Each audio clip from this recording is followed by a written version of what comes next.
l'ambassade de Belgique puisse me donner le visa et venir ici. Et j'ai eu mon visa juste le jour de mon départ. Et c'était incroyable. Quand on va venir assister à un grand forum sur la migration et que le visa pose problème, cela démontre la gravité de ces problèmes migratoires.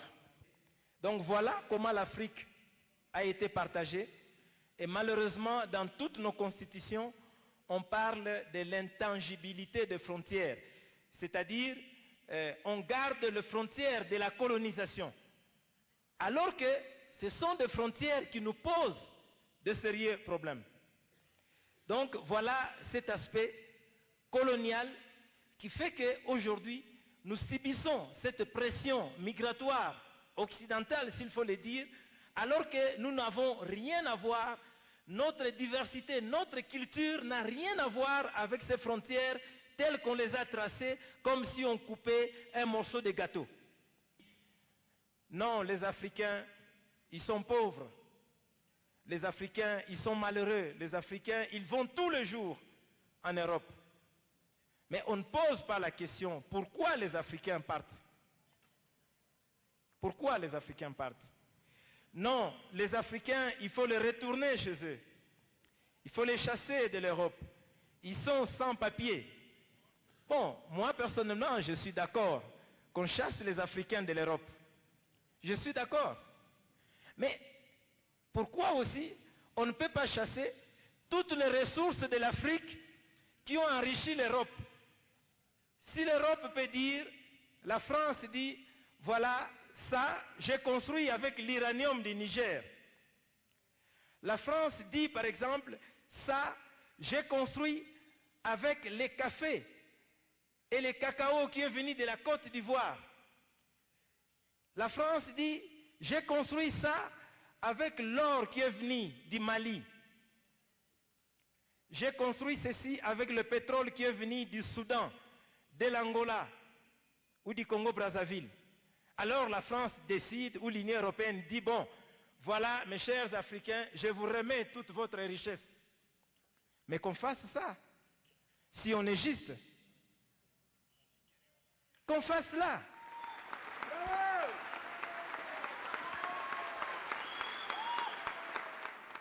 En Afrique, on a besoin de tous ceux qui ont des têtes, des bons techniciens, des médecins, des infirmiers.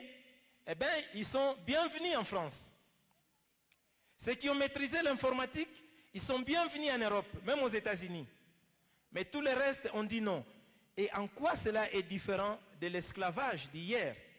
Malheureusement, on continue à violer les femmes, on continue à piller tous les minéraux pour aller faire le coltan. Donc la guerre dans beaucoup de pays d'Afrique, ce que je voulais dire ici, ce n'est pas un problème des Africains seulement, mais c'est un problème du capitalisme qui veut piller les ressources naturelles.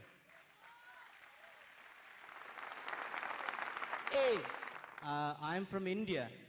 I appreciate what Mr. Victor said. It's exactly the same thing that's going on in India as well. Though India is seen as a country which is developing, economically growing, the GDP is growing, a market is growing, and yet exactly the same thing happening in India to the people, especially the indigenous population in central India. What we should do as the developing nations are people who are oppressed. Qu'est-ce que nous devons faire?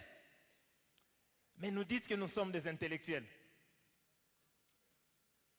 Et chez nous, au Congo même, on appelle les personnes docteurs, ingénieurs, maîtres, techniciens.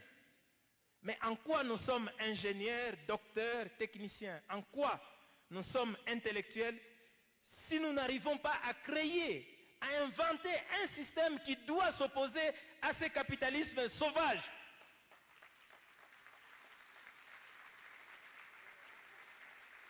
Voilà le travail que nous devons faire. Ça fait des larmes aux yeux quand on en parle. Mais passons à l'action. On a fait beaucoup de discours. Est-ce qu'on continuera à faire des discours sans action.